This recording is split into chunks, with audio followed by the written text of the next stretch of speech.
Seals wanted to have some conversations for me, so somebody tell her, hit her up, tell her to come here, come to my live so she could join my live so we can talk about it, because she was confounded. She said she was confounded by my question. I asked the question, I said, you know, my question, right, was, well, first of all, I made a statement. Imagine how biracial families must feel right now and what's going on. That has nothing to do with how I feel about how black men are treated in this country. This is a separate question.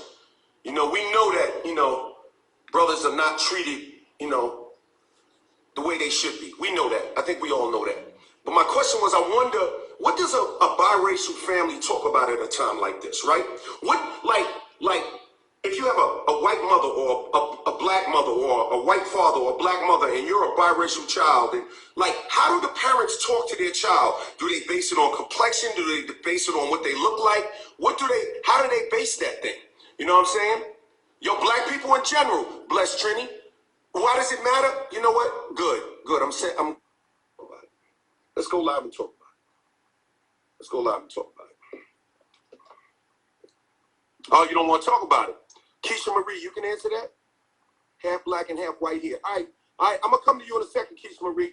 I'm gonna go to a few people. I wanna start talking about this. But just so you understand, I'm asking the question because I want to understand every aspect of this problem that we're dealing with in America. I want to understand every aspect of it. Every aspect of it. I don't only want to understand one POV. I don't think you can be successful in anything if you only understand one side of it. If you play football and you only understand defense or only understand offense, how can you win a Super Bowl? You need to understand all aspects of the game. The great players, Jordan, Kobe, LeBron, they understand all aspects of the game. So in life, you have to understand all aspects of the game. All right? Why the hell you say LeBron? Stop talking to me about how this isn't relevant and that isn't relevant. That is not how you win. You do not win based on one opinion or one POV. I'm tired of that shit. I'm sick of it.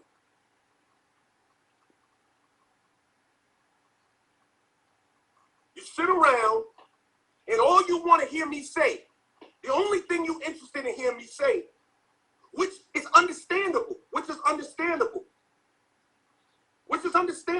the only thing you really want to hear me say is black people are mistreated, this shit got to stop, and we got to tear down the systemic racism. And you know what? You're right about that.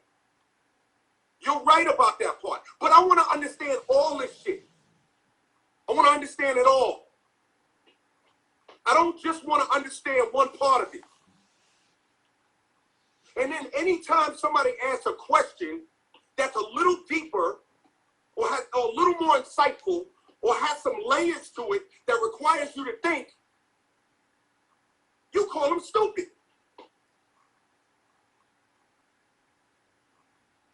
It's like the more sophisticated the question becomes, the more layered the point of view becomes, the more you want to call somebody dumb for asking the question.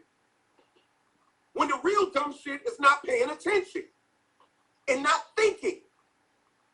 Because you just are in the mood for a mindless commentary.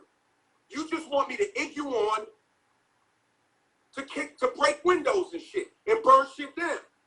Because that's easy. And I'm not saying people are wrong for feeling what they feeling. So before you try to take me out of context, no, I'm not saying people are wrong for feeling what they're feeling.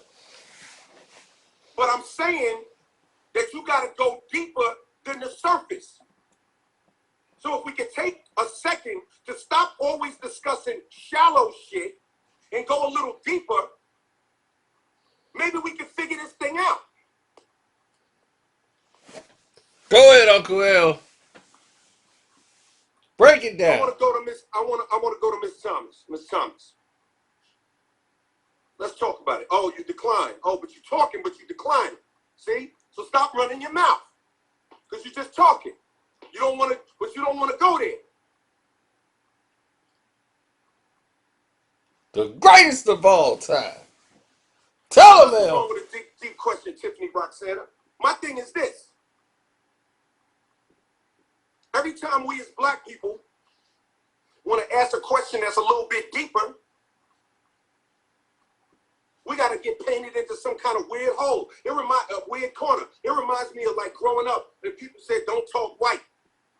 Obviously, they never said that shit to me, but they said it.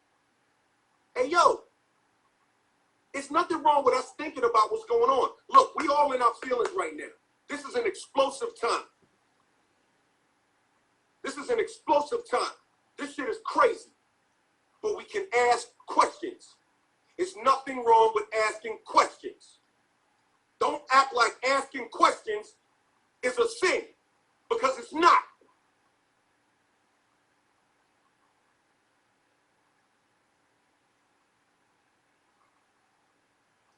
Go ahead, L.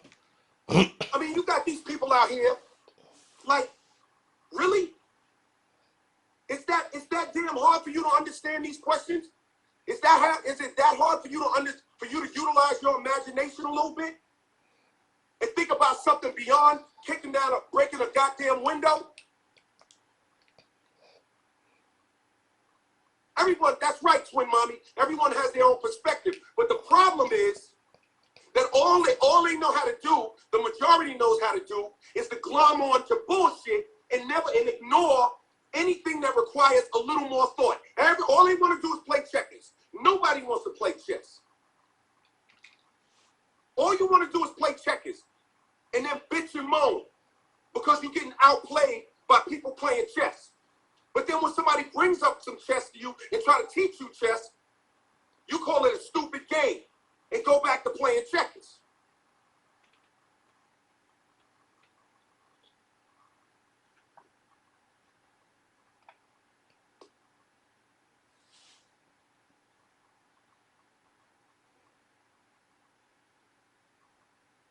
Ain't nobody playing with y'all.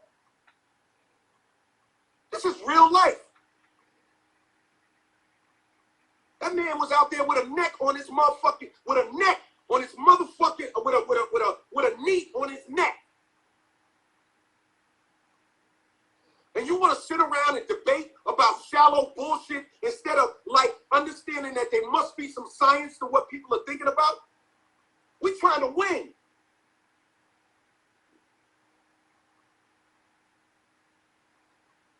We ain't trying to just talk tough and lose. You just want to look tough, talk tough, and lose. Same shit over and over and over again. Look tough, talk tough, lose. Look tough, talk tough, lose. And then when somebody try to tell you something,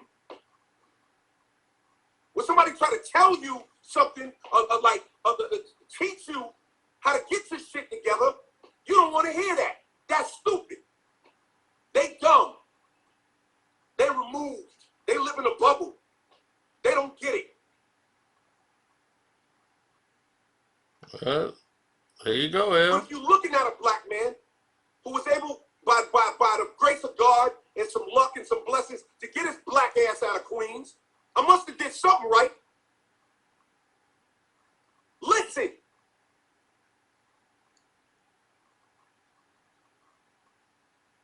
Listen.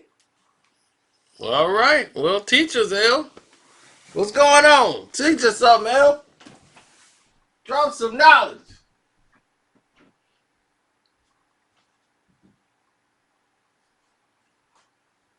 Uncle L, future of the fuck. Records I recorded can't be sold for junk.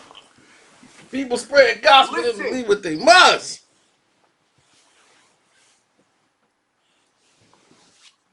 I get so tired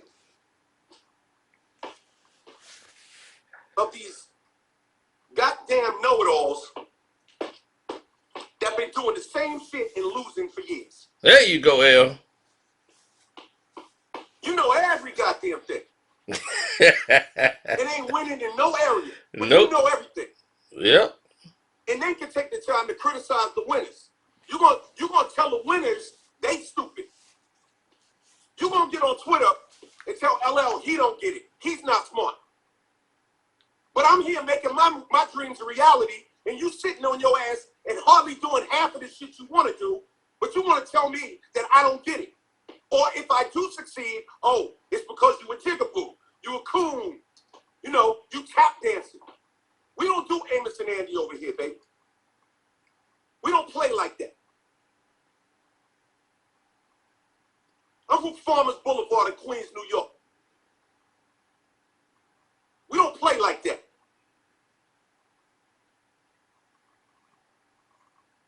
I was born and raised in the hood. We don't play like that. Ain't no jigaboo coon shit over here, baby. But what you're not going to do is get me to just act like a moron or act like an idiot just for you to like me. Kiss my ass. I ain't doing that either. I'm not going to tell lies on Twitter or act like I don't have questions about things just to please you. I don't care if you like me or not. Because there are a lot of like-minded people who do and who get it. And that's who I care about.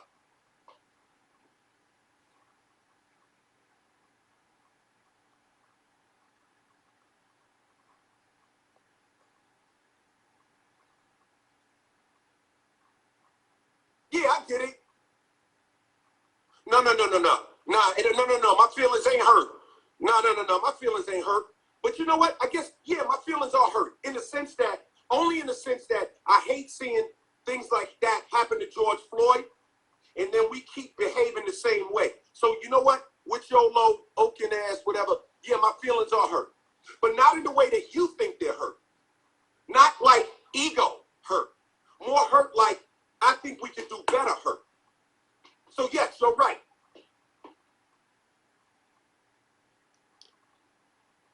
Teddy 640 G45 said, damn, Todd, what happened? What happened was, life happened. I'm tired of seeing how people get hurt.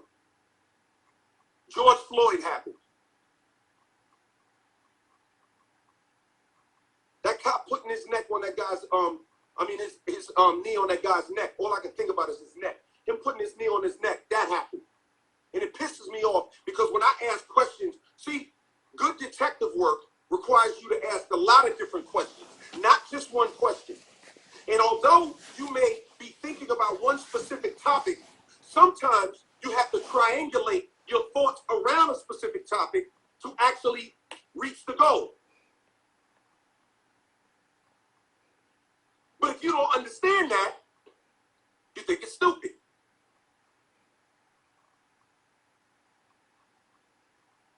It's like working out and exercising. It's like the person who wants to get in shape.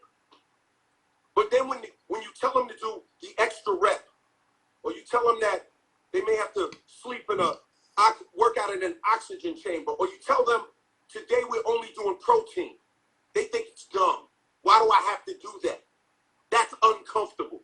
But if you're not willing to ask the uncomfortable questions, if you're not willing to ask uncomfortable questions and consider things that aren't obvious, you'll never succeed. Stop always thinking about the obvious. All you want to talk about is the obvious. I know a lot of you don't like police. I know black people get mistreated.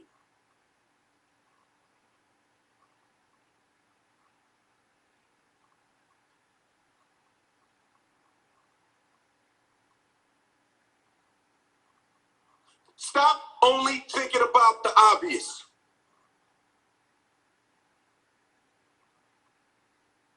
Okay, so what I was asking about, so next Fleming, let's go live. Who wants to kick it? No, I'm very much at peace, Marie. I'm just spitting. I'm definitely at peace. I'm definitely at peace, baby.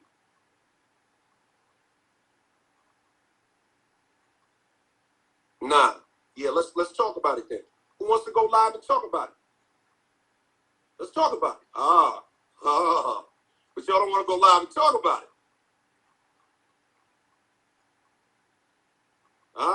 See? That's right, black people matter. That's right, they matter. You damn right. Exactly, Louis Spear. Absolutely. Peace be still. Amen. That's right. All right, now, I said what I had to say. If anybody wants to, if anybody wants to have a conversation, if anybody wants to express themselves, I'm going to be quiet. Let you express yourself. You come on the line, you let me know.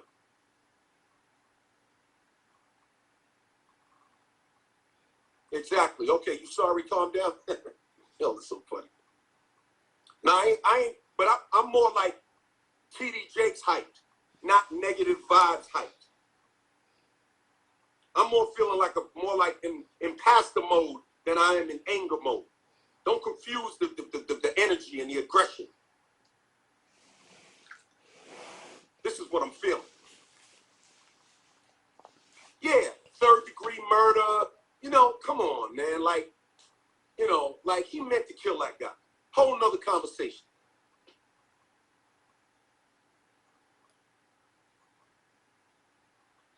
What can people do to help change? I think, I brought up this topic on Twitter, right?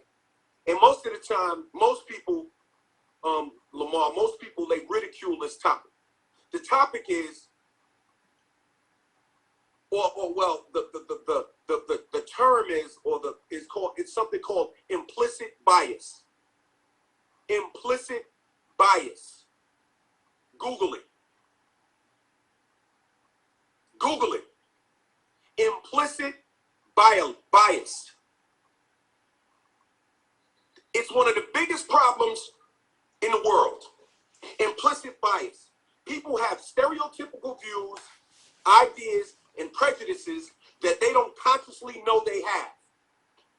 And they operate in a world thinking that they're not biased, thinking that they're not racist, thinking that they're not prejudiced, but subconsciously they actually are and don't know it. There you go, L. That's why I made the song with Brad Paisley that had you all in your feelings. Oh, God, not that song. You didn't get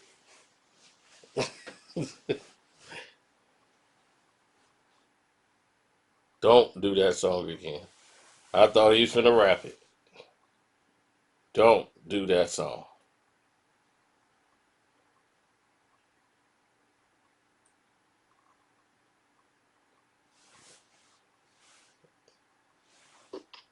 Uncle L, what's up, man? What up? Real people, real conversations. Tell me about it, baby.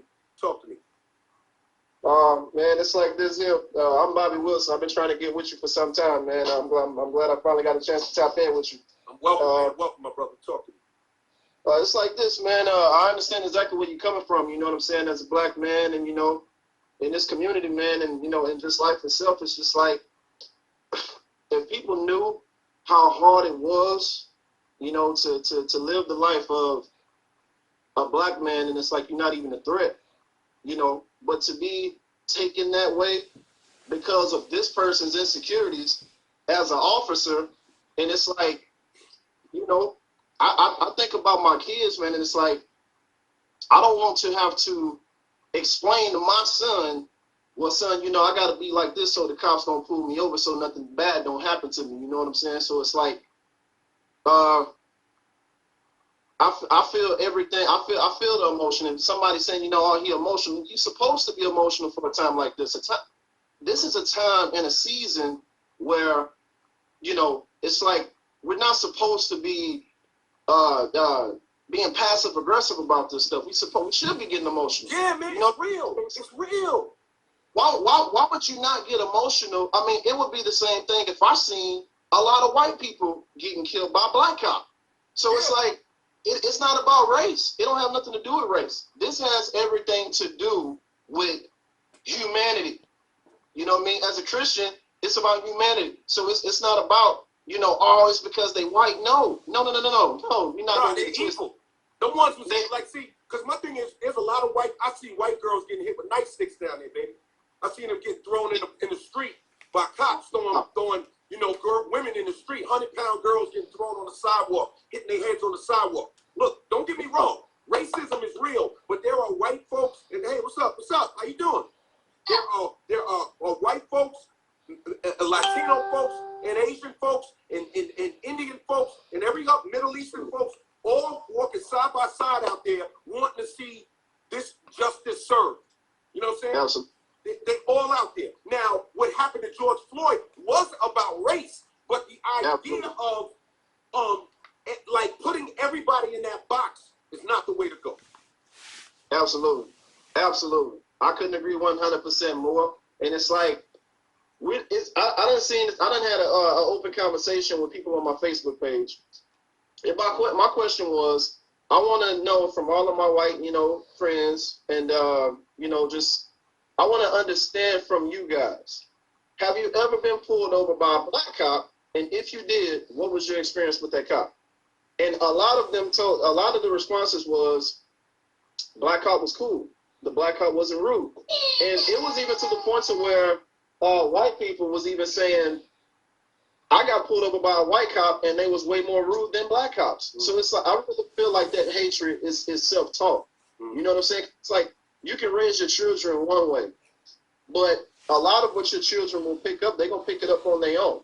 You know what I'm saying? It's because it has everything to do with you and what you feel humanity really truly is. If you really if you feel like humanity is about killing off the black race to the point where we extinct from this world, then I mean, that's because your views is messed up. Mm-hmm. Well, look, I appreciate you for calling in. I'm gonna take some other viewers, but stay strong. You know what I'm saying? And take care of your family, my brother. All right? Can we get a screenshot real fast? Let's do it. Real quick, I gotta say, I had an audition with Robbie Reed to play as you, and I don't even know what it was about. It was I had to do this in Dallas, and I had to go. I did this probably like 3 months ago, man, and I had to get.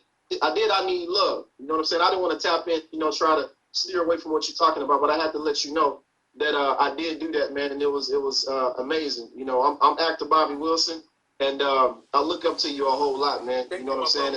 I appreciate it. Let's take a screenshot. I'm gonna jump. Yep, get the screenshot. Let's do it. All right, one love, baby. Much love, my brother. Much love.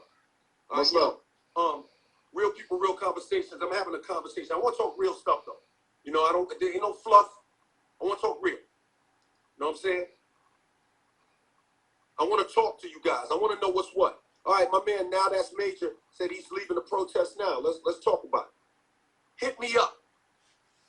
The initial incident was about race. Of course it was. We know that. 100%. What's happening, brother? What's happening? All right, so talk to me.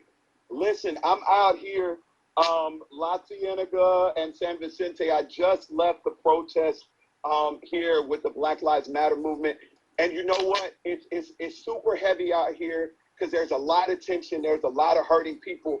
But one of the things that kind of give me a little hope, man, is a collective cultural uprising right now. Because out here on this front line, you are seeing Black, white, Asian, you're seeing so many different representations here on the front line. And I know it may not be existing in all the other different cities, but I've seen more diversity than ever before. And I just want to speak life into the hearts of the people to remind them that hope is not canceled. Amen. We've made a lot more progress. We've made a lot more progress than we're giving credit to. It's a whole lot more work to do, but we've made a lot more progress, man. And it's unfortunate that the sensational are the ones that get hold of the narrative. And so what starts to happen is you see one sensation over here, and literally I was walking from the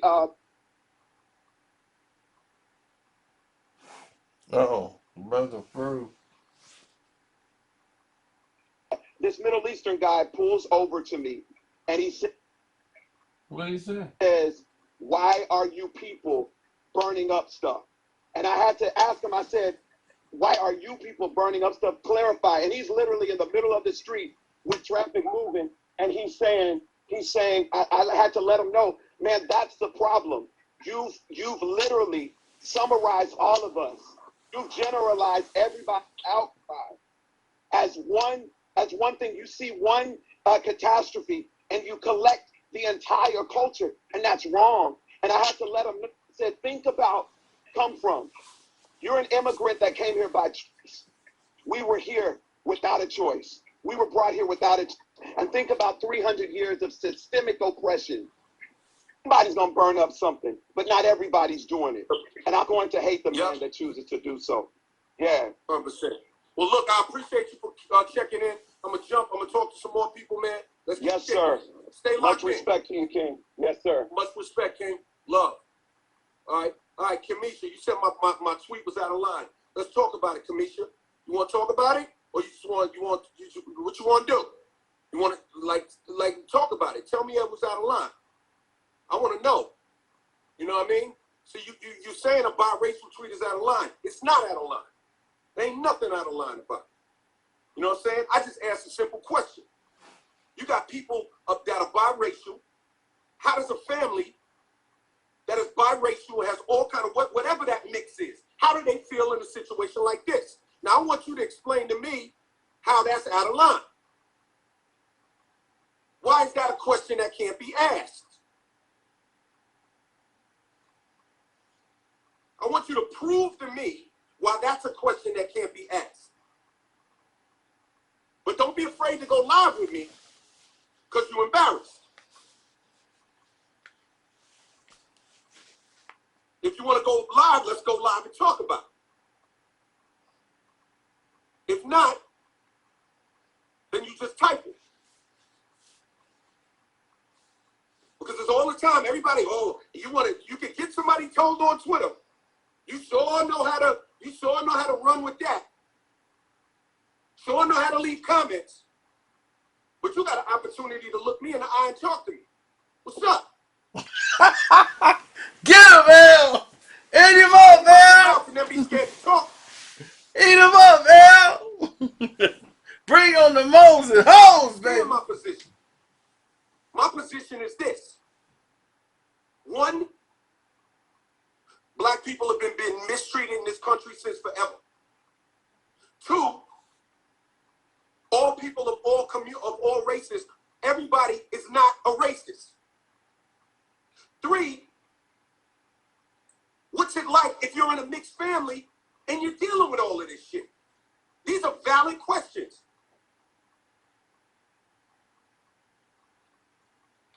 Very valid. We'll sit there and just be typing and not really talking and don't want to talk about nothing, just want to type. Get off my IG, man. What up? Let's talk about it. Hi. How you doing? So I'm doing well. I'm a triracial kid actually. I'm a quarter black, a quarter white, and then half Asian. And so my perspective has always just been confused. I say I'm Asian and people are like, you don't look Asian. I say I'm black, they're like, you don't look black. And I'm like, what does that mean? I don't have dark hair. Okay, so what? My hair's brown. Get over it. It's just a confusing time because people are posting stuff and I'm like, what did you do? You spent 5 seconds to post something on your story. What did that actually do? Nothing. It didn't help anyone. You're spreading words. You're spreading like news, sure, but everyone's seen that Black Lives Matters challenge 30 times now. Mm-hmm. What did that actually do for us? Nothing. And it just frustrates me because people are like, you don't belong in the black community. And I'm like, I'm still part of it. Even if I don't look it, maybe I don't have to fear for my life because the cops aren't going to challenge me because I apparently look white. But what does that mean? Does that mean that I don't care about everyone else? No. I belong in the community, I feel like, but Who do you identify with? I can't choose is the problem. I mean, I'm still a high schooler. Like, it's just like, when schools ask me, what race are you? I put all three. I just put all three down. Yeah, I just put all three. I don't, I can't choose because there's parts of me that are Asian. Which community, in terms of race, which community really accepts you? You know what I mean? Like, you know what I mean? Like, who does it feel like feels like you're part of the community? You know what I mean? I feel like the white community accepts me just because I look more like them. Like, the black community is like, you don't look black. Okay, fine. I'll keep standing up for the black community, but they haven't done anything for me, so. Well, you know, I'll tell you something. The reason why I asked that question, the deep reason, is because at the end of the day, we are all one, and we have to realize that. And if some aliens landed on this planet, you'd figure out how quickly that was true. But what I would tell you is just stay encouraged. Embrace your truth. Yeah. You know what I'm saying? Embrace your truth. And much love to you, all right? Thank you. You're welcome. Peace and love. Look, let's go on some. Let's talk. I want to talk to somebody who has beef with that. Like I don't want to talk. I don't want to talk to nobody with a compliment. I want somebody who's saying something crazy. Somebody who disagrees. You know, one of you that really, yeah, Tisha Nelson is confusing, but that's not enough. Stephanie Lewis said, "Wow," so, but what somebody said, I respect it a lot. What ethnicity is your mother? Oh, that was a good one. What, you know, stop talking to these people who have limited experience and knowledge. Okay, Justice, let's talk about it here. Let's kick it. Let's kick it. Justice Figueroa. Shoot, L ain't taking, he taking none of this. Hold on, wait, let me switch my phone around. Okay. What's going on, Black man? Break it down for me. Holla, brother, listen, it's like this, Al. I'm going to tell you like this. The comment that you made, I don't have an issue with it. I'm biracial. I'm half Puerto Rican, half black. I'm not white and black, but I'm Puerto Rican and black. All right? It's a lot going on in the world right now with this racial inequality, with the killing of young African American men, so on and so forth. So I understand where you was coming from with that comment, because there could be a conflict of interest in a home that's biracial. Exactly. Because we have a lot of black people, you know, who have white or Caucasian friends, and they're very silent about what's going on. So I feel some type of way about my white friends that haven't spoken up about this. You know, how can we continue to be friends when you don't feel the pain that I feel? You're not speaking up, you're being quiet about it. So if my wife is white and I'm black and I'm dealing with this, you know, there may be a little tension in my house between me and her as far as how she reacted to this. You see what I'm saying? So your point, I'm not gonna fight you on that. You had a valid point to ask that question, because it's real and it's something that a lot of people are dealing with in this country. Like, biracial marriages. I'll take it even one deeper, right? Like, you know who I'd really like to ask this question of? And I'm sure he would have an answer that far surpasses my wisdom. I would love to ask Barack Obama right now, President Obama, how do you feel, you know, having a white mother and an African father? How does this look to you right now? Right. That is not a bad question. No, it's not. No, it's not. I just want to know. Not at all. No, it's not at all. And you know what? He dealt with a certain level of racism when he was growing up because of that. He was discriminated against. They was racist against him his whole presidency. He was his whole presidency. He was so classy compared to what's going on now. It's not even funny. But let me say this, Al. In terms of the looting and the rioting and the burning of cars, now there is a lot of stuff that they're going over the top with. I understand that, the looting and stuff like that. But when you're dealing with people that come from impoverished communities and they don't have a lot of the resources to defend themselves or to make change or to change policy, or they can't hire, you know, expensive law firms to defend them, they're resorting to doing the only thing they know how to do, man. 100%. Listen. Understand.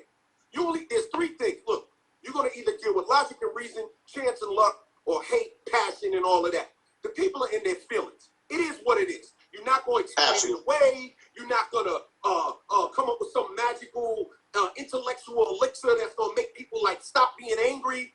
Nobody's trying to do that shit. But my thing I want to know, though, what I do want to do is I'm trying to like figure out how do we go a little deeper than what we've been doing. Because we did the same shit when the thing happened with Rodney King. It didn't really make a lot of progress. No, it didn't. Other than getting on social media. All right? Right. So But see, the thing is, Al, I'm going to tell you one of the things that's stagnating us from getting progress. We don't have no real leaders. See, those kids that's out there rioting, they didn't come in with a game plan. Everybody's out there freeballing. They're just doing whatever they want to do. You know, we don't have real leaders that are directing us. That's saying, okay, this is what we're going to do. We're going to march. It's going to be peaceful. But then after that, we're going to Washington. We're going to talk to Congress. We're going to try to make some changes. See, we don't got real leaders in this country. Nobody is taking a position of leadership. No, you know, at one time, Farrakhan was supposed to be, you know, the alleged leader. You know, Jesse Jackson, Al Sharpton. A lot of those guys are burnt out. People don't even listen to them no more. You know what I'm saying? So we have to raise up a new generation of leaders that can get these young kids' attention and teach us how to turn that energy and that aggression into policy. Because nothing ain't gonna change without policy. You can bark, you can burn shit down, you can do whatever you want to do. But if the laws don't change, ain't nothing gonna change. That's right. You know? Well, thank you for joining me. Thanks for joining, my brother. I gotta jump. I'm gonna talk to some more people. Salute. Salute. Salute. Look, somebody asked me, why am I not talking about police brutality? This is what somebody just asked me. This is what I mean. Why am I not talking about police brutality? Because we was talking about a different topic. Because that's not what we were talking about. That's why I'm not talking about police brutality. Because I was talking about something else. So if you just sit your ass there and be patient, you can hear what we're talking about and then join in. I'm tired of you. I'm not your puppet. I talk about what I want to talk about. Go ahead, Hill. I'm not here to talk about things just to get you guys going. I'm talking about stuff that I believe is real. And I know it's real. That's right. Tell him, Hill. We tied. Who wants to talk? Like that? Who wants to kick it? How did I Who out miss here wants this? to kick it?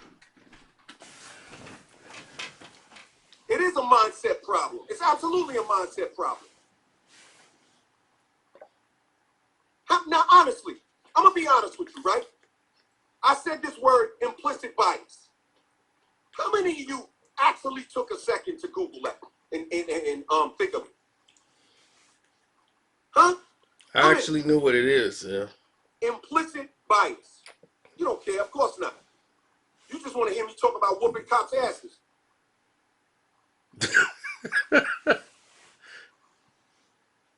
See, everybody wants to be, a fighter pilot, but nobody want to learn how to build a jet. You want to go nuclear, but you don't want to learn how to build a nuclear bomb. It's the little work. It's the details.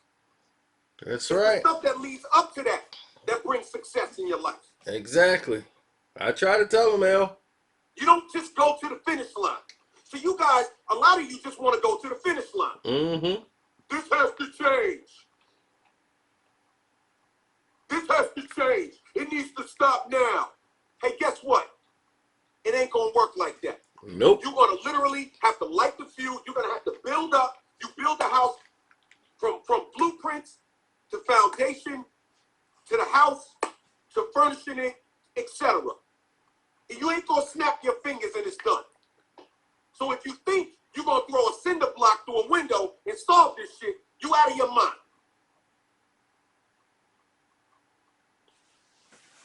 I don't care how much you in your feelings right now. It's going to take some of this.